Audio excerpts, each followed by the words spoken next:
Президент қолдауымен бастау алған Таза Қазақстан жобасы халықтың мәдени санасын қайта жаңғыртқандай. Тұрғындар айнала тазалығына баса мән беретін болған. Бұған сіз бен біз куәміз.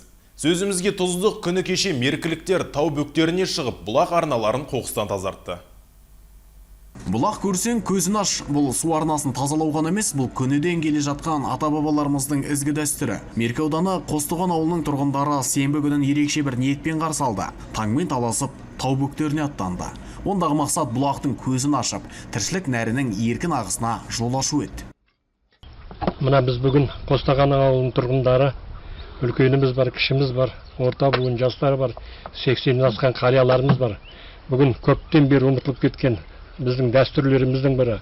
Бұлақ көрсең көзін аш деп, бүгін сол осындай ұйымдасқан түрде осы тауға шығып, таудағы бұлақтардың көзін ашып, жақсы іс тындырып қайтып баратқан жайымыз бар. Әр тазаланған арна келер ұрпаққа қалдырылған аманат. Қостығандықтардың бұл ісі туған жерге деген жаңашырлық пен ауызбіршіліктің тамаша үлгісі болды. 30-тан астам бұлақ көзі ашылып, тау жылғаларына жан бітіп, табиғат пен тіршілік қайта табысты. Ұмыт қалып қалған қазақтың салт дәстүрлерінің бірі мынау. Бұлақ көрсең көзін аш дейді. Бұлақтардың көзі ашылып, ауылға баратын өзеннің арналары тазаланып, тазалық жұмыстары жүргізілді.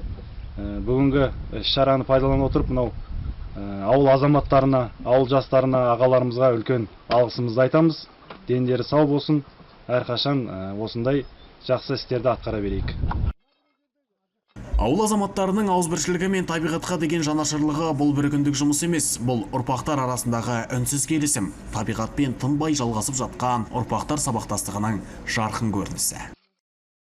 Дәулет Акимов, Еркін Жасыбаев, Мейіржан Ерболат, 24 News.